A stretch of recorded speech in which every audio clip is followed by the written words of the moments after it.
प्रभु नित्यानंदा श्री अद्वैत गदाधार श्रीवासादि गौर भक्त वृंदा। हरे कृष्णा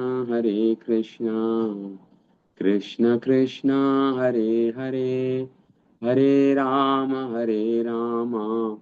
राम राम हरे हरे।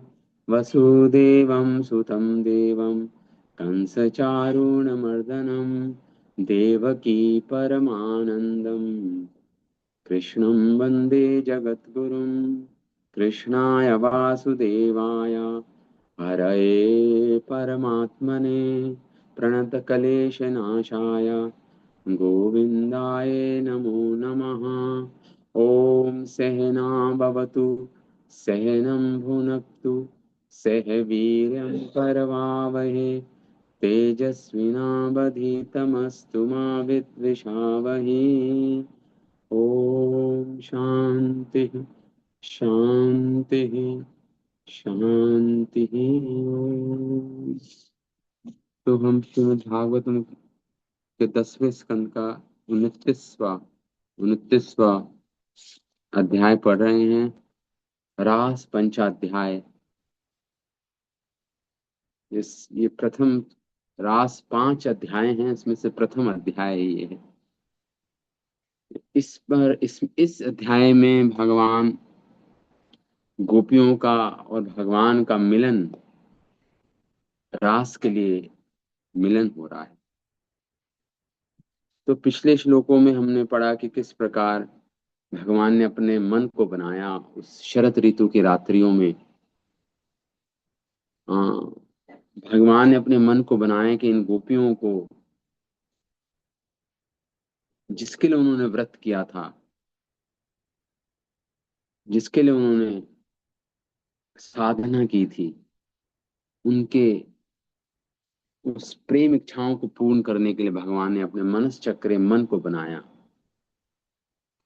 और भगवान कृष्ण स्वयं भी उस प्रेम का रसास्वादन करना चाहते थे। हमारे आचार्यों की टिप्पणियों के अनुसार तो भगवान ने चंपा चमेली पुष्प को खिले हुए देखा उस वृंदावन की रात्रि में, शरत ऋतु की। और पूर्णिमा क्षितिज पे था, चंद्रमा पूर्व दिशा में थे, तो लालिमा फैल रही थी। तो वो भगवान के लिए वो एक उद्दीपन के समान था, जिससे प्रेम की भावनाएं और उत्तेजित हों, उद्वेलित हों। तो यहीं पे जब ये भगवान ने देखा, तो भगवान ने अपनी वेणु की तान छेड़ दी, निशम्य गीता। और जब उस वेणु की तान को सुना गोपियों ने, अपने अपने घरों में थी गोपियां, निशम्य गीताम तमनंग वर्धनम। जब सुना उस गीत को, उस वेणु गीत को सुना जो महाचोर के समान था, अनंग वर्धनम। तो अनंग, उनके हृदय में कामदेव, काम या प्रेम उमड़ आया। देखिए, प्रेम का, जिसका कोई अंग नहीं होता, जैसे समय का कोई अंग नहीं होता, वो तो हमने समय को बांट लिया है, समय का कोई अंग नहीं है। समय केवल वर्तमान में ही रहता है, ना भूतकाल में ना भविष्य में। ऐसे ही जो स्पेस है, उसका भी कोई, उसको कोई टुकड़ा नहीं कर सकते, टुकड़े नहीं कर सकते आप। ऐसे जो ये प्रेम है, जो प्रेम की भावनाएं हैं, ये भी अनंत है, क्योंकि इसके कोई टुकड़े नहीं हो सकते। तो अनंग मतलब उसका कोई अंग नहीं है। व्रज स्त्रिया कृष्ण गृहीत मानसा। और उन ब्रज ब्रज स्त्रियों ने जब सुना उस वेणु गीत को, तो उनके मन को सब प्रथम चुरा लिया उस वेणु गीत ने। उनके कर्ण द्वारों से प्रवेश कर, जहाँ पे उनका कोषागार था, जो सबसे निज गुप्त, जो उनका निजी धन था गोपियों का, उसको चुरा लिया, उनके हृदय में घुस के उस वेणु गीत ने, महाचोर के समान। आज मुर्योन अमला लक्षिता, और वो भागी, उनकी उनके उनके मन को चुराया, उनकी गंभीरता को चुरा लिया, उनकी लज्जा को चुरा लिया उस गीत ने, उनके भय, उनके विवेक, सब कुछ चुरा लिया उन गोपियों का। और इस प्रकार वो गई एक दूसरे अनन्य अभिलक्षिता, एक दूसरे को, सब सोच रही थी मैं अकेली हूं, अपनी आतुरता में, अपनी व्याकुलता में उनको कोई दूसरी गोपी दिखाई नहीं दे रही थी। सारी गोपियों ने यही सोचा कि कृष्ण मुझे बुला रहे हैं, और एक दूसरे से अलक्षित होके गई, एक दूसरे को जाने बिना एक साथ नहीं गई, एक साथ गई बट अलग अलग थी, एक दूसरे को नहीं देख पा रही थी, दूसरी गोपी को अनदेखी करके तेजी से कृष्ण की ओर, कांत, कहाँ गई, अपने कांत की ओर गई। कांत शब्द आया है यहाँ। कांत मतलब भगवान उनके प्रेमी हैं, वो प्रेमिकाएं हैं, तो अपने कांत की ओर गई। और जब लोलह कुंडला, और जब तेजी से दौड़ रही थी तो उनके शरीर के आभूषण थे वो हिल रहे थे, कुंडल, उनके हाथों के कंगन, उनके चरणों के नुपुर, सब रुनझुन कर रहे थे, सब बज रहे थे, या आ, हिल रहे थे। इस प्रकार सुखदेव गोस्वामी इसका वर्णन करते हैं। अब सुखदेव गोस्वामी उसका वर्णन करते हैं कि ये गोपियां घर में, थोड़ा बैकग्राउंड में आते हैं, थोड़ा पीछे आते हैं। अब सुखदेव गोस्वामी पहले तो ये बोला कि आगे चल पड़ी कृष्ण की ओर, लेकिन जब इन्होंने वेणु की तान सुनी जो भगवान ने छेड़ी थी, कर क्या रही थी ये घरों में, धूयंती अभियो काचित, कोई कोई गाय से को धो रही थी, दूध निकाल रही थी। अभिययु, वो गई भगवान की ओर, छोड़ के उस काम को, जो काम कर रही थी वो काम छोड़ा। कश्चित दोहम हित्वा, अपने धोने को हित्वा त्याग कर, समुत्सुक, देखिए कितनी उत्सुक, ये श्लोक भक्ति में उत्सुकता का वर्णन कर रहा है। कितना उत्साह था, कितनी उत्सुक थी ये कृष्ण दर्शन लालसा में। अपने अपने काम को छोड़ के समुच उत्सुक, वहे अधिश्रित्य, और कोई ने, वह मतलब दुग्ध, दूध को, अभिषिक्त, चूल्हे पे चढ़ाया हुआ था और दूध में उफान आ रहा था। सैयावम, हाँ, उसको छोड़ के भागी कृष्ण की, बिना चूल्हे से उतारे दूध को भागी कृष्ण की ओर। हाँ, पया अभिश्रित्य सैयावम, कोई कोई रोटियां बना रही थी, सैयावम, या हलवा बना रही थी, वो ज्यों की त्यों छोड़ के भागी। अनुदास्य अपराययु, बिना उसे चूल्हे से उतारे भागी है। अनुदास्य अपराह ययुः, कृष्ण की ओर चली। हाँ, तो ये क्या दिखाता है, उन गोपियों की उत्सुकता, उनकी अनुरक्ति कृष्ण की ओर, सब पूर्ण वैराग्य आया था। देखिए हम एक श्लोक आता है ना श्रीमद् भागवतम में, वासुदेवे भगवती भक्ति योगा प्रयोजिता अशु जनयति वैराग्यम ज्ञानम च अहेतुकम्। अशु मतलब तुरंत वैराग्य आ जाता है संसारिक वस्तुओं से, देह और देहिक वस्तुओं से। ये गोपियां उसकी सबसे बड़ी उदाहरण है।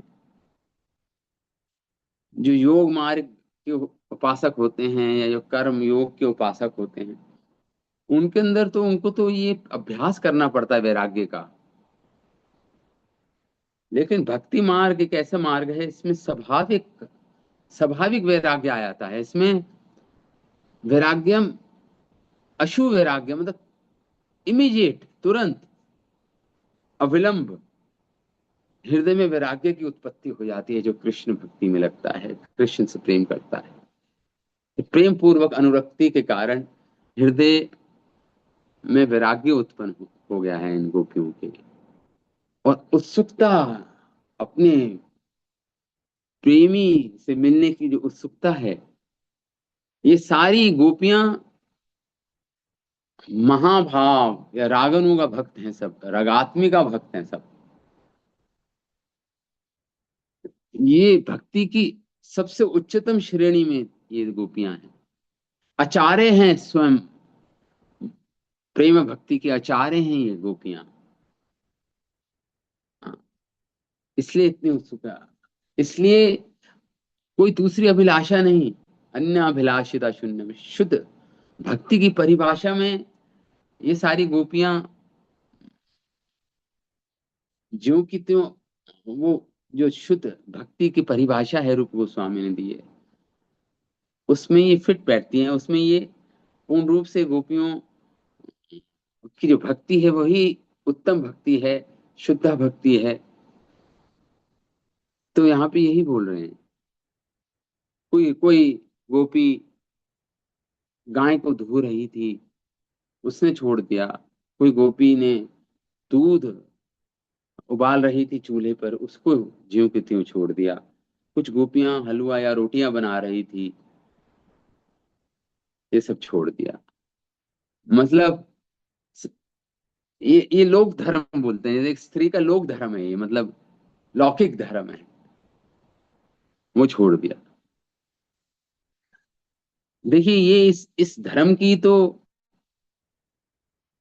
बात अर्जुन ने बोली थी गीता में कि प्रभु आप मुझे युद्ध कराना चाह रहे हैं, लेकिन जब युद्ध होगा तो इनके इनके पति मारे जाएंगे, और फिर संसार में वर्णाशंकर अ, पैदा होंगे, जन्म लेंगे। वर्णाशंकर, इनका कोई वर्ण आश्रम से परे, और उस कुल धर्म का नाश होगा। कुल धर्म की बात कर रहे थे अर्जुन, और उसका कारण मैं बनूंगा, मुझे पाप लगेगा। और यहाँ पे अपने वो कुल धर्म की दुहाई दे रहे थे, कसम खा रहे थे, अर्जुन भगवान को कह रहे थे मेरा कुल धर्म नष्ट हो जाएगा। और यहाँ पे इन गोपियों का तो पहले से ही कोई धर्म नहीं, धर्म से परे हैं ये। देखिए इसलिए बोला जाता है जहां गीता खत्म होती है वहीं से श्रीमद् भागवतम शुरू होती है। अर्जुन को तो शिक्षा दी गीता की भाई, क्योंकि अनेक धर्म का बोझा ढोए हुए थे अर्जुन, अनेक धर्मों की बात कर रहे थे। हाँ, अब यहाँ पे तो इन गोपियों ने पहले से ही वो सारे धर्मों को त्याग दिया है। हाँ, तो यहाँ पे भागवतम शुरू होती है। हाँ, तो इस प्रकार इसलिए सर्वधर्मान परित्याजा, वहां पे गीता का अंत होता है कि सारे धर्मों को त्याग के मेरी शरण में आओ। और यहाँ पे तो गोपियों का स्वतः सारे धर्म को त्याग चुकी हैं ये, सारे लौकिक धर्म को, कुल धर्म को, सबको त्यागा उन्होंने। से यहाँ वहां से यहीं से श्रीमद् भागवतम आरंभ होती है एक्चुअली। और यही रास पंचाध्याय में सुखदेव गोस्वामी बताने का प्रयास कर रहे हैं। और इसी ब्रज जनों की भक्ति को महाप्रभु ने ब्रजेश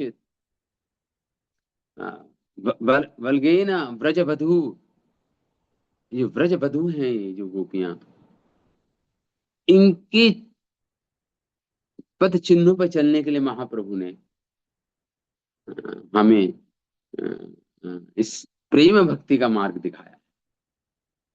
जो व्रज की स्त्रियों ने जो भक्ति की, वैसी ही भक्ति करने का जो मार्गदर्शन हमें चैतन्य महाप्रभु के द्वारा, उनके द्वारा उपहार के रूप में हमें प्राप्त हुआ है, समझाने के लिए कि गोपियों की भक्ति, प्रेमा भक्ति सर्वश्रेष्ठ है, सर्वोच्च है।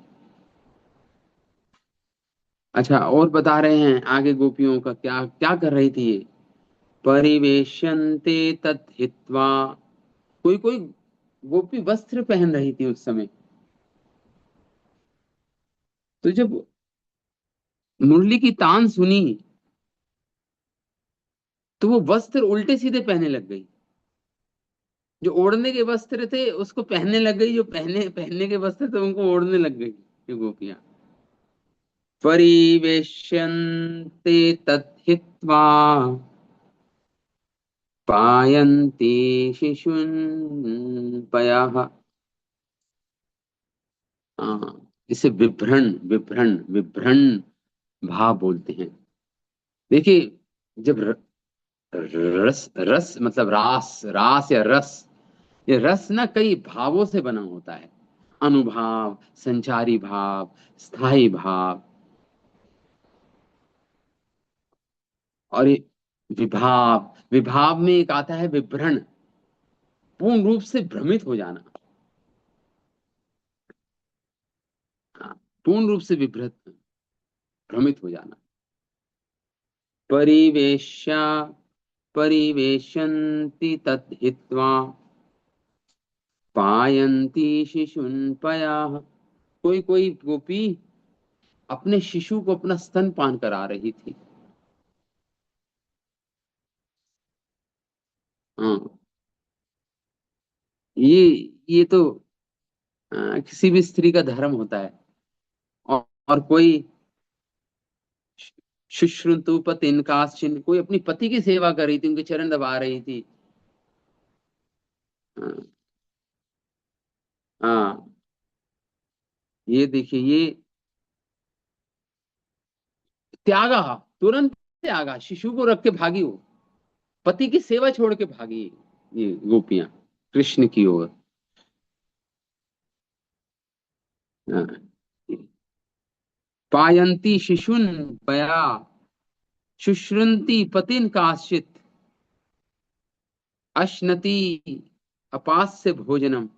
कोई कोई भोजन कर रही थी उस समय, तो केवल दैहिक वस्तुएं नहीं त्यागी, अपने ध्येय के प्रति अपनी सुदबुद भी त्याग दी उन्होंने, जो सबसे मुश्किल होती है।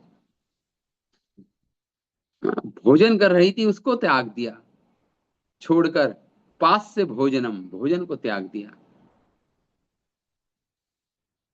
कोई कोई गोपी लिम्पंती प्रम अजंती ही, कोई कोई गोपी अंग राग लगा रही थी, इत्र लगा रही थी। कोई कोई गोपी का आंखों में, नेत्रों में काजल लगा रही थी। प्रमजंती मतलब कोई तेल लगा रही थी, कोई आंखों में काजल लगा रही थी।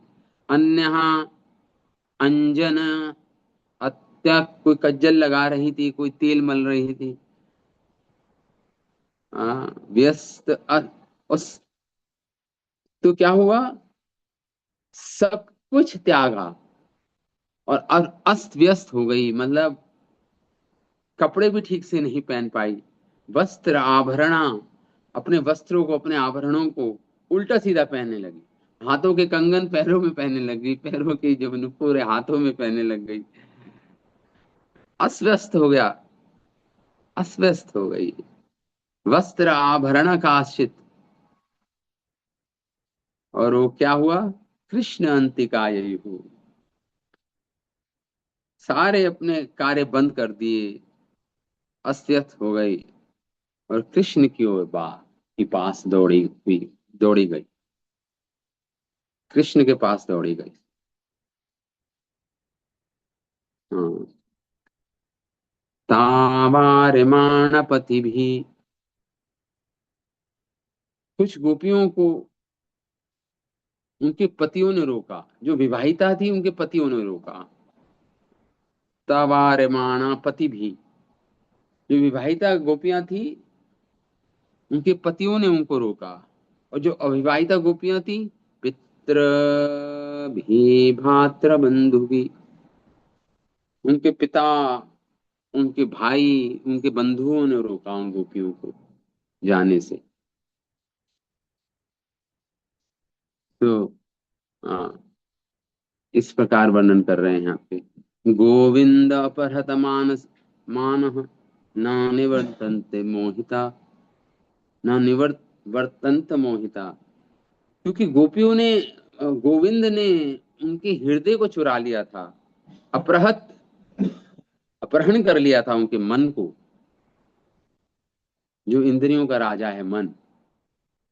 तो फिर न निवर्तन्त मोहिता, वो उनको, वो मोह में नहीं फंस पाई, मतलब वो मोहित नहीं हुई, वापस नहीं गई, वो वापस रुकी नहीं, वो वहां से कृष्ण की ओर बढ़ी। हाँ, कृष्ण की ओर बढ़ी। जैसे कि इसलिए बोलते हैं स्त्री को कभी स्वतंत्र नहीं रहना चाहिए, हमारे आचार्य कहते हैं। जब छोटी होती है स्त्री तो अपने पिता के संरक्षण में रहती है, जब बड़ी होती है तो अपने पति के संरक्षण में रहती है, और जब वृद्धा हो जाती है तो अपने पुत्रों के संरक्षण में रहती है स्त्री। लेकिन यहाँ पर तो, यहाँ पे तो क्योंकि ये आध्यात्मिक धरातल है, यहाँ पे तो अपने सारे संबंधियों में से कोई भी सामान्य रूप से देखिए, जितने भी संबंधी हैं, पित्र हैं, विश्वनाथ चक्रवर्ती ठाकुर कहते हैं सामान्य रूप से तो अपनी एक, चाहे स्त्री मृत्यु क्यों ना हो गई हो, उसको घर से बाहर नहीं निकालते, मतलब घर से बाहर इधर उधर नहीं जाने देते जंगल में। तो सामान्य रूप से इन तरणियों के मृत शरीर को भी रात्रि में जंगल ना जाने, जाने देता, जाने देते उनकी बंधु बांधव, पित्र, भाई, उनके पति। किंतु कृष्ण ने अपनी योग माया शक्ति से, अपनी योग माया उपाश्रिता, पहले हमने पढ़ा है शब्द, अब अंतरंगा शक्ति से उनके समस्त प्रेम व्यापार का अध्याय ये उद्घाटित हो गया। ये अध्याय, ये सब योग माया शक्ति के द्वारा हुआ। तो कृष्ण की ओर भाग, यहाँ पे वर्णन है। अंतर्ग्रह गताकाशित, कोई कोई गोपियों, जो घर के भीतर थी, कोई कोई गोपियों ने, उनके उनके पतियों ने और उनके बंधु बांधवों ने उनको रोक लिया, जाने नहीं दिया। कुछ कुछ गोपियों घर से बाहर नहीं निकल पाई, वो गोपियां। अंतर्ग्रह अगताः काश्चित, गोप्य अलब्ध विनिर्गमा, विनिर्गमा मतलब बाहर नहीं जा सकी घर के। तो जब बाहर नहीं गई, उनको बाहर से ही दरवाजा लगा दिया, अब वो नहीं जा पाई बाहर। तो उस गोपी ने क्या किया, कृष्णम तद भावना युक्ता, कि पूर्ण रूप से कृष्ण भावना भावित थी। दध्युम अमलितलोचना, उन्होंने आंखें बंद करके बैठ गई वो गोपी, और भगवान कृष्ण का ध्यान कर रही थी अपने हृदय में। हाँ, शुद्ध प्रेम में कृष्ण का ध्यान करते हुए घर पे ही ठहर गई। इनके विषय में बोल रहे हैं विश्वनाथ चक्रवर्ती ठाकुर, पूरा लंबा तात्पर्य विश्वनाथ चक्रवर्ती ठाकुर इन श्लोकों में लिख रहे हैं। लंबा तो नहीं है, थोड़ा सा है, वो हम पढ़ेंगे अभी। तो ये दृश्य का वर्णन हो रहा है। गोपियां क्या क्या कर रही थी जब वो भागी हैं। और जो गोपी नहीं निकल पाई, वो गोपियां थी जो कुछ साधना सिद्ध। देखिए, गोपियां भी अनेक प्रकार की हैं। कोई साधना सिद्ध गोपी है, कोई नित्य सिद्ध गोपी है। नित्य सिद्ध होता है जो कभी भी माया के संपर्क में नहीं आए, नित्य सिद्ध। और कुछ गोपियां साधना सिद्ध हैं, साधना करके गोपियां बनी हैं। जैसे ऋषिचारी गोपी, श्रुतिचारी गोपी। ऋषिचारी गोपी वो हैं जब दंडकारण्य जंगल में भगवान राम आए, उनके सौंदर्य को देखे वहां के ऋषि मुनियों के हृदय में ये श्रृंगार रस की इच्छा हुई कि भगवान इतने सुंदर थे भगवान राम, कि उनके प्रति, उनको पति के रूप में प्राप्त करने की इच्छा हुई उन ऋषियों को। तो भगवान, उन्होंने वो वो सब एक्चुअली वो सारे गोपाल उपासक थे। वो सारे, ऐसा पद्म पुराण में आता है, वो सब भगवान कृष्ण के उपासक थे। लेकिन जब भगवान राम को देखा, तो वो ही जो भावना उनके गोपाल के प्रति थी, वो राम के प्रति हो गई। इतने सुंदर भगवान राम, उनका सौंदर्य, उनके गुणों को देखकर आकर्षित हो गए वो सारे ऋषि मुनि जन। और उन्होंने भगवान से प्रार्थना की, तो भगवान ने फिर वो ही ऋषि मुनि जन अभी गोपियों के रूप में जन्म हुआ है उनका ब्रज में। हम्म। तो वो उन्हें ऋषिचारी गोपियां बोलते हैं। और कुछ कुछ गोपियां श्रुतिचारी गोपियां हैं, जो वेद हैं। वेदों ने प्रार्थना की थी भगवान से कि "हे प्रभु, हम आपसे आपका प्रेम चाहते हैं, आप आपके साथ प्रेम का आदान प्रदान करना चाहते हैं"। प्रार्थना, इन प्रार्थनाओं के कारण ये वामन भरत पुराण में आता है। वामन भरत पुराण में अभी बताएंगे हमारे आचार्य। इसमें वेदों की श्रुतियों ने, ऋचाओं ने, मतलब वेद वाक्य ने, मतलब वेदों के मंत्रों ने भगवान से प्रार्थना की थी। और ये गोपियां बन के आई हैं ब्रज में। इन्हें श्रुतिचारी गोपियां बोलते हैं। और एक तीसरी श्रेणी है गोप कन्याएं, जो नित्य सिद्ध हैं। जो नित्य सिद्ध मतलब उनको साधना करने की आवश्यकता नहीं है, वो नित्य ही भगवान की गोपियां ही हैं। हाँ, तो इसको विश्वनाथ चक्रवर्ती ठाकुर इन सारे विषयों को थोड़ा एक्सप्लेन करेंगे। अब हम अ, पढ़ते हैं कि ये श्लोक में क्या बोल रहे हैं विश्वनाथ चक्रवर्ती ठाकुर। तो धूयंतो, कुछ गोपियां दूध धो रही थी, और कुछ, उन्होंने धोना बंद कर दिया, कृष्ण से मिलने गई। कुछ ने चूल्हे पर दूध को उबालने छोड़ दिया।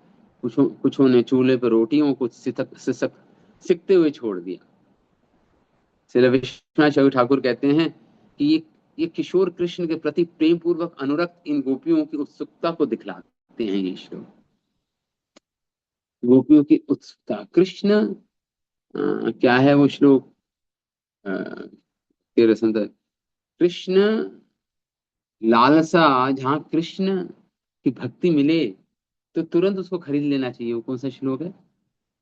उसको बिल्कुल अविलंब वहां तुरंत है। तत्र रौल्यम अपि मूल्यम एकलम। एक ही मूल्य है इसका, कि लालसा हो, कृष्ण दर्शन लालसा, कृष्ण से प्रेम करने की लालसा, बस वो ही एक मूल्य है। कृष्ण भावना भावित मति कुतस्य अपि लभ्यते हैं। हाँ, अगर ये भावना मिल जाए आपको, कहीं भी मिले, तो तुरंत खरीद लो, ऐसा बोल रहे हैं गोस्वामी इसको। ये बहुत दुर्लभ भावना है ये, बहुत ही दुर्लभ भावना है। उसको तुरंत खरीद लो। और उसका केवल एक ही मूल्य है, वो है आपकी लालसा, आपकी उत्सुकता, जो गोपियां दिखा रही हैं आप, कृष्ण से मिलने की उत्सुकता। बाकी सारे धर्म, लौकिक धर्म हो या परलौकिक धर्म ही क्यों ना हो, आर्थिक परमार्थिक, उन सब को त्याग दिया गोपियों ने, एक क्षण भी नहीं लगाया, तुरंत भागी हैं कृष्ण की ओर। और ये भी नहीं कहा, ये भी नहीं सोचा कि वो काम पूरा करके जाऊं, नहीं, तुरंत भागी कृष्ण की ओर, क्योंकि उत्सुकता है, उत्सुकता है। तो यहाँ पे कुछ गोपियां, और केवल काम की यहाँ पे बात नहीं हो रही, जो अपने शरीर को भी, कोई काजल लगा रही थी, कोई अंगराग लगा रही थी, कोई भोजन कर रही थी, उसको बिल्कुल उसी तत्क्षणात त्यागा सब सारे कार्य को, और कृष्ण की ओर भागी, अपने अपने कार्य बंद कर दिए। और वस्त्र को अस्त व्यस्त पहन रही थी, आभूषणों को अस्त व्यस्त पहन रही थी, कोई सुध बुध नहीं, देह और देहिक कोई सुध बुध नहीं, केवल कृष्ण भावना भावित थी। तो कुछ तरुणी गोपियां विवाहिता थी, उनके पतियों ने उनको रोका, कुछ अविवाहिता को उनके पतियों ने, उनके पिता, भाई तथा संबंधियों ने इससे निपटना पड़ा। संबंधियों में से कोई सामान्य रूप से इन तरणियों के मृत शरीर को भी कह रहे हैं, को भी रात्रि में जंगल ना जाने देता, किंतु कृष्ण ने पहले से ही अपनी शक्ति, अंतरंगा शक्ति, अपनी शक्ति से समस्त इस प्रेम व्यापार को उद्घाटित कर दिया। अंतर्ग्रह सकाशित। और कुछ, तो देखिए ये जो प्रस्तुतिकरण हो रहा है, सुखदेव गोस्वामी इसका प्रस्तुतिकरण कर रहे हैं। जैसे मान लो कोई काव्य होता है ना, काव्यात्मक विस्तार पूर्वक यहाँ पे बता रहे हैं, यहाँ पे इस पे अपनी टीका दे रहे हैं विश्वनाथ चौधरी ठाकुर, कि विद्वान वैष्णव समुदाय से हमारी यही संस्तुति है कि भगवान का कोई भी योग्य भक्त 10वें स्कंद पर श्रील विश्वनाथ चौधरी ठाकुर के भाष्य को पृथक पृथक रूप से प्रस्तुत करे। इस प्रसंग में हम श्रील रूप गोस्वामी, इस श्रील रूप गोस्वामी जब अपने ग्रंथ उज्जवल नीलमणि में बहुत ही अंतरंग भगवान राधा कृष्ण की लीलाओं का वर्णन करते हैं, डिपिक्ट करते हैं, उनके फिजिकल, एक दूसरे से कैसे भगवान हो रहे हैं राधा कृष्ण। लेकिन अंत में क्या लिखते हैं, अंत श्लोक में उज्जवल नीलमणि में रूप गोस्वामी लिखते हैं कि जो प्रेम जन्य व्यापार है भगवान का जो प्रेम व्यापार है अपने भक्तों के साथ, जो उस रस में डूब जाएगा, तो उसको और कोई रस नहीं भाएंगे, फिजिकल रस नहीं भाएगा उसको, वो आत्मा का रस है, वो आत्मा से संबंध है, इसलिए वो सब रस छूट जाते हैं। जब ये भगवान का प्रेम व्यापार, जब प्रेम रस, भक्ति रस अमृता सिंधु में कोई डूबता है, डुबकी लगाता है, तो बाकी सब रस निरस हो जाते हैं। इस संसार में जो भी रस, उसमें स्त्री पुरुष के बीच में जो रस है, वो बिल्कुल निरस हो जाता है, उसमें कोई रस नहीं रह जाता। जब कृष्ण में उसका मन लग जाता है, तो कृष्ण से प्रेम व्यापार होता है, तो इसलिए आचार्य, क्योंकि वो अनंत है, इस संसार के रस तो सीमित है ना। लेकिन अनंग वर्धनम शब्द आया था ना, अनंग मतलब उसका कोई अंग नहीं है, उस प्रेम, वो अनंत है वो। और प्रति प्रति पदम पूर्णामृता स्वादनम, प्रति क्षण वो बढ़ता है, एक्सपोनेंशियल ग्रोथ होती है उसकी। वो सीमित नहीं रहता, वो एक जैसा भी नहीं रहता, वो बढ़ता रहता है, वर्धन होता रहता है उस प्रेम का। ये कृष्ण प्रेम के लक्षण हैं। ये कृष्ण प्रेम के कुछ क्या बोलते हैं, कैरेक्टरिस्टिक्स हैं, मतलब उनके गुण हैं। ऐसा कृष्ण प्रेम ऐसा ही है, वो प्रतिक्षण बढ़ता है, नव नव नव नव नए नए प्रकार का होता रहता है, और अनंत मात्रा में बढ़ता रहता है, कोई उसका एंड नहीं होता। इसलिए अनंग वर्धनम होता है, उसका कोई अंग नहीं है। जैसे स्पेस का कोई अंग नहीं है, जैसे समय का कोई अंग नहीं है, वो अनंत है। आप बांट लेते हो स्पेस को, ये मेरी स्पेस है, उसकी स्पेस, लेकिन वैसे स्पेस का कोई विभाजन नहीं हो सकता, जैसे समय का कोई विभाजन नहीं होता। आपने, मनुष्य ने बांट लिया समय को, ऐसे ही इस प्रेम का कोई विभाजन नहीं हो सकता। ये अनंत है, कृष्ण प्रेम का स्वभाव ही ऐसा है। इस संसार के प्रेम तो सीमित हैं, कुछ समय के लिए हैं, कुछ लोगों के लिए हैं, और वो भी बाद में टूट जाते हैं, बनते हैं। इस संसार का प्रेम में वो सारे गुण नहीं हैं जो कृष्ण प्रेम में है। हाँ। तो इस प्रसंग में श्रील रूप गोस्वामी कृत उज्जवल नीलमणि में वर्णित निधि के अनुसार अपना विश्लेषण प्रस्तुत करेंगे। गोपियों, अब यहाँ पे बता रहे हैं, गोपियां दो वर्ग की हैं, मैंने बताया था, नित्य सिद्ध और साधना सिद्ध। तो साधना सिद्ध गोपियां दो श्रेणी में आती हैं। जो साधना सिद्ध है, जिन्होंने जो साधना करके सिद्धि जिनको प्राप्त हुई है गोपियां, वो भी दो श्रेणी में आती हैं। एक तो विशिष्ट तथा एक अविशिष्ट। तो विशिष्ट मतलब विशेष, एक अविशेष। साधना सिद्ध गोपियों की यहाँ पे बात हो रही है। विशिष्ट श्रेणियों में भी दो भाग हैं, श्रुतिचारी गोपी और ऋषिचारी गोपी। ये विशिष्ट साधना सिद्ध गोपियां हैं, श्रुतिचारी गोपी और ऋषिचारी गोपी। हाँ। पद्म पुराण में आता है, गोपियों का यही चतुर्विध वर्गीकरण आता है। गोप्यस्तु श्रुतयो हाँ, श्रुति गोपी, श्रुतिचारी गोपी, फिर ऋषिजा गोप कन्या, और फिर एक एक है ऋषिचारी गोपी, और तीसरी है गोप कन्याएं जो नित्य सिद्ध हैं। उन्हें गोप कन्याएं बोलते हैं, जो नित्य सिद्ध हैं। देव कन्याश्च राजेंद्र, और कुछ देवताओं की कन्याएं हैं जो गोपियां बन के आई हैं। देवताओं की कन्याएं जो गोपियां बन के आई हैं। तो ये पद्म पुराण में आता है श्लोक। किंतु हे राजन, उनमें से कोई एक किसी भी प्रकार के सामान्य सब ये सारी गोपियां हैं, कोई सामान्य ग्वालिने नहीं है ये सारी गोपियां।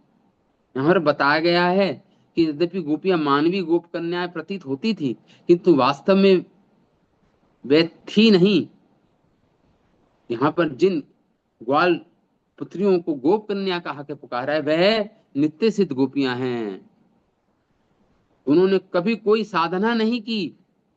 उनके द्वारा कात्यायनी देवी की पूजा की थी ना कार्तिक के महीने में, कि साधना यही बतलाता है कि वे मनुष्यों की तरह कार्य कर रही थी। और भागवत में इस पूजा का विवरण ये दिखाने के लिए आया है कि किस प्रकार उन्होंने गोप कन्याओं की भूमिका पूर्ण रूप से ले रखी थी, बस यही दर्शाता है। गोप कन्या गोपियों का नित्य सिद्ध होना ब्रह्म संहिता में आता है। आनंद चिन्मय रस प्रतिभा ताबिस ताभीर एव निज रूप तया कलाभी गोलोक निवसति अखिलात्म भूतो गोविंदम आदि पुरुषम। ये सारी जो गोपियां हैं, ये राधा रानी की काय व्यू है। काय मतलब उनके शरीर से इनका विस्तार हुआ है, और राधा रानी का विस्तार कृष्ण के शरीर से, कृष्ण से हुआ है। आनंद चिन्मय रस प्रतिभा, मतलब समझ लो ये उसकी कॉपियां बनी हैं। प्रतिभा भावी साभी साभीर एव निज रूप रूप तया कला भी। निज रूप है ये, वही है। इससे ये सिद्ध होता है कि वे भगवान की आध्यात्मिक ह्लादनी शक्ति हैं। ये आध्यात्मिक शक्ति हैं ये सब गोपियां, जो नित्य सिद्ध गोपियों की बात हो रही है। इसमें आता गौतमीय तंत्र में श्लोक आता है, ह्लादनी या महाशक्ति करके पुकारा है। उनकी पूर्णता की पुष्टि इसमें भी होती है कि वे गोपियां अपने प्रेमी कृष्ण के साथ नित्य इनका उल्लेख आता है। इसलिए इन गोपियों का ये 18 अक्षर वाले मंत्र, 10 अक्षर वाले मंत्र अन्य मंत्रों में हुआ है। इन मंत्रों की पूजा तथा इन्हें प्रस्तुत करने वाली श्रुतियां अनंत काल से विद्यमान हैं। इसलिए संभति सतमत स्त्रियों से प्रारंभ होने वाले श्लोक में देव कन्याओं का उल्लेख आता है। उन्हें उज्जवल नीलमणि में रूप गोस्वामी जी ने जिस ग्रंथ की रचना की थी, उसमें नित्य सिद्ध गोपियों का अंश कहा गया है। श्रुतिचारी गोपी साक्षात वेदों से आने वाली गोपियों को साधना सिद्ध मानते हैं। भरत वामन पुराण में आता है कि ये श्रुतिचारी गोपियां भगवान से प्रार्थना करती हैं, कंदर्प कोटि लावण्य त्वयि दृष्टे मनाम सिन्हा।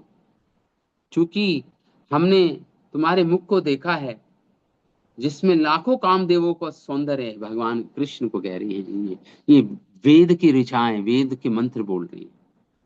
अतः हमारे मन तुम्हारे लिए उसी प्रकार कामुक हो रहे हैं जिस प्रकार तरुणियों के और हम अन्य सारे प्रलोभनों को भूल चुकी हैं, प्रलोभनों को भूल चुकी हैं।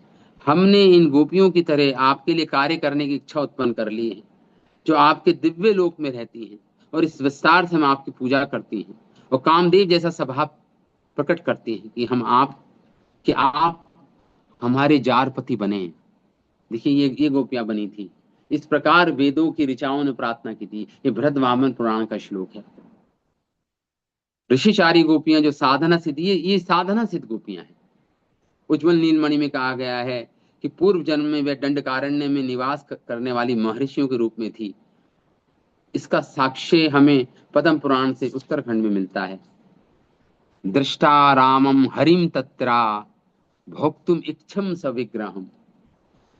क्योंकि भगवान रामचंद्र को देखा है दंडकारण्य के ऋषियों की इच्छा हुई कि कृष्ण को भोगने की इच्छा हुई, क्योंकि कृष्ण के उपासक थे ये। दूसरे शब्दों में भगवान राम के सौंदर्य से उन्हें भगवान हरि या गोपाल की स्मृति हो आई। उनकी पूजा के व्यक्तिगत आराध्य थे और वे उनके साथ आनंद भोगना चाहते थे, किंतु चिंता के कारण वे अपनी इच्छा को पूरी नहीं कर पाए। अतः कल्प वृक्ष तुल्य भगवान राम ने उन पर बिना मांगे ही कृपा कर दी। इस तरह उनकी इच्छा पूरी हो गई। वह अपने काममय आकर्षण के द्वारा, काममय आकर्षण था राम के प्रति, भवसागर और जन्म मृत्यु से मुक्त हो गए और साथ ही साथ माधुर्य रस में श्री कृष्ण की संगति प्राप्त हुई उनको भगवान राम की कृपा से। भगवान के इस भागवत के इस श्लोक में हम ये जान पाते हैं कि जिन गोपियों के बच्चे थे उनको रोक पाए, बाकी किसी को नहीं रोक पाए। जिनके बच्चे थे, कुछ गोपियां अविवाहिता थी, कुछ विवाहित थी, लेकिन उनके बच्चे नहीं थे। लेकिन जिनके बच्चे हुए जिन गोपियों के, उनको ही पति रोक पाए। हाँ, ये भागवत के श्लोक में आता है। हाँ, शिल कवि कर्णपुर दास जी ने भी ये उल्लेख किया कि इन सारे भावों से दुरहाकर उनके तात्पर्य का सारांश देंगे। भगवान रामचंद्र के स्वरूप को देखकर वे ऋषि को भगवान गोपाल के पूजक थे, तुरंत रागानुगा भक्ति के परिपक्व पथ को प्राप्त हो गए। इस तरह वे स्वतः दृढ़ विश्वास, आकर्षण तथा आसक्ति की अवस्थाओं को प्राप्त किए। देखिए, आदौ श्रद्धा तथा साधु संग तथा भजन क्रिया अनर्थ निवृत्ति, ये सब स्टेजेस हैं भक्ति की, ये क्रम है भक्ति का। तो तुरंत रागानुगा भक्ति में प्रवेश कर गया भगवान राम को देखकर ये। इसलिए इसलिए वे अपने भौतिक कलमश से पूरी तरह मुक्त नहीं हो पाए थे अभी ये। तो इसलिए योग माया शक्ति ने उन उनको गोपियों के रूप में, गोप कन्याओं के रूप में, गोपियों के गर्भ में जन्म दिया है इस योग माया शक्ति ने, और वो गोपियां बनी। इन नवीन गोपियों में से कुछ वह नित्य सिद्ध गोपियां की संगति से कृष्ण के लिए युवा अवस्था में कदम रखते ही पूर्व राग प्रकट हो गया। जब इन नवीन गोपियों ने कृष्ण के दर्शन किए और कृष्ण से उनका सानिध्य प्राप्त किया, तो उन तो उन उनके बचे खुचे कल्मश भी जलकर नष्ट हो गए, और उन्हें प्रेम स्नेह, और कुछ गोपियां ऐसी थी जो अभी भी पूर्ण रूप से शुद्ध नहीं हुई थी, लेकिन जब उनको गोप कन्या का जन्म मिला, गोपियों के गर्भ से जब उनको जन्म मिला और भगवान को देखा, भगवान का सानिध्य प्राप्त हुआ, तो बचा खुचा जो कल्मश था वह भी जल के नष्ट हो गया, और वो शुद्ध गोपियां बन गई। उनका प्रेम स्नेह की उच्चतम अवस्था को प्राप्त किया उन गोपियों ने भी। यद्यपि वे अपने गोपपतियों के संग थी, किंतु योग माया की शक्ति से गोपियां उनके साथ कोई संपर्क से निष्कलंक रहती थी, कोई फिजिकल यूनियन नहीं हुई थी। हाँ, ये योग माया की शक्ति से ऐसा हुआ था। इस तरह वह शुद्ध आध्यात्मिक शरीरों में स्थित थी वो गोपियां, जिनका कृष्ण ने भोग किया। अपने आध्यात्मिक शरीरों में उनको आध्यात्मिक शरीर था उन गोपियों का। रात्रि में उन्होंने कृष्ण की वंशी को सुना। उनके पतियों ने उनको रोकना चाहा, किंतु योग माया की कृपा सहयोग से जो साधना सिद्ध गोपियां थी और जो नित्य सिद्ध गोपियां थी, उनकी उनकी नकल, मतलब उनके योग माया की शक्ति से वे कृष्ण के पास जा पहुंची। ये ये दोनों प्रकार की गोपियां, चाहे साधना सिद्ध गोपियां हों या नित्य सिद्ध गोपियां। और जो नहीं जा पाई, जिनके बच्चे थे, उन्होंने मन में कृष्ण का धारण करके वहीं पे आंखें बंद करके बैठ गई गोपी। किंतु अन्य गोपियां, जिन्हें नित्य सिद्ध गोपियां तथा अन्य सिद्ध सिद्ध गोपियों की संगति का सौभाग्य प्राप्त नहीं हो सका, प्रेम अवस्था प्राप्त नहीं कर पाई, उनका कल्मश पूरी तरह जलकर शार नहीं हुआ, उन्होंने अपने गोपपतियों के साथ संभोग करने के बाद बच्चों को जन्म दिया, किंतु कुछ ही काल बाद इन गोपियों का भी पूर्व राग उत्पन्न हुआ। वह नहीं जा पाई जिनके बच्चे थे, जो अभी पूर्ण रूप से कल्मश से मुक्त नहीं थी, वह नहीं जा पाई थी। उनको उनके पति उनको रोक पाए, लेकिन वह भी आप कृष्ण का गाढ़ चिंतन करके, कृष्ण का ध्यान करके, वह भी पूर्व राग अवस्था को प्राप्त की, प्रेम और स्नेह की अवस्था को प्राप्त की, और वो अंततः उनको आध्यात्मिक शरीर प्राप्त हो गए तुरंत। जिन गोपियों को रोका उनके पतियों ने, आध्यात्मिक शरीर से वो कृष्ण के दर्शन करने जा पाई, वो ऐसा यहाँ पे बता रहे हैं। उन्होंने सिद्ध गोपियों की संगति प्राप्त की थी, सिद्ध गोपियों की कृपा पात्र बनकर उन्होंने कृष्ण द्वारा रोक कृष्ण उन्होंने अपने पतियों द्वारा रोक रखने के प्रयासों पर विजय दिलाने में असफल रहे। उन्होंने अपने को निष्कृतम विपदा में पड़ा हुआ पाया। अपने पति, भाई तथा जनकों तथा परिवारों के अन्य सदस्यों को अपना पुत्र मानकर वह मरणासन हो गई, मृत्यु को प्राप्त हुई। और जिस तरह अन्य स्त्रियां मृत्यु के समय अपनी माताओं या अन्य संबंधियों का स्मरण करती हैं, उसी प्रकार इन गोपियों ने एकमात्र सखा कृष्ण को प्राणाधार के रूप में स्मरण किया, और तुरंत ये भाव निहित वे स्त्रियां घर से बाहर निकल नहीं पाई, क्योंकि उन्हें उनके पतियों ने रोक लिया था। वे अपने हाथों में लाठी लिए खड़े थे। यद्यपि वे गोपियां निरंतर कृष्ण प्रेम में लीन थी, किंतु इस विशेष अवसर पर उन्होंने कृष्ण का ध्यान किया और अपने अंतर में रुदन किया कि हे हमारे जीवन के एकमात्र, हे कृष्ण, हे सखा, हे वृंदावन जंगल की कलाओं के सिंधु, आप हमें किसी अगले जन्म में अपनी सखियां बनाएं, ताकि इस बार हम आपके कमल सदर्श मुख को अपनी आंखों से नहीं देख पा रही हैं। जो भी हो, हम आपको अपने मन में निहारेंगे। सारी गोपियों ने इस प्रकार पश्चाताप करती हुई अपनी आंखें बंद किए खड़ी रही और तल्लीनता से कृष्ण का ध्यान करने लगी। यही देह त्याग कर इनको आध्यात्मिक देह प्राप्त होगा इन गोपियों को, और ये कृष्ण के दर्शन करने जा पाएंगे गोपी। तो इस प्रकार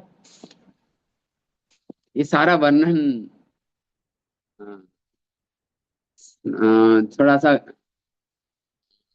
हमारे लिए थोड़ा सा मुश्किल है समझना इन सब जो हो रहा है, ये लीलाएं जो चल रही हैं भगवान की।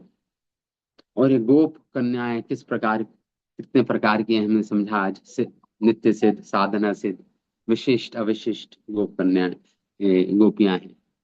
ये सब ही कृष्ण के दर्शन करने के लिए जाएंगी अब।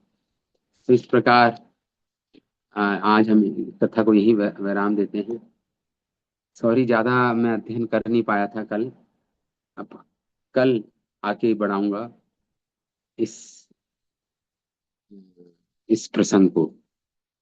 ठीक है, यहाँ पे विराम देते हैं। शिल प्रभुपाद की जय, श्रीमद् भागवतम महापुराण की जय। निताय गौर प्रेमानंदे, हरि हरि थैंक यू प्रभु जी, हरे कृष्ण। हरि।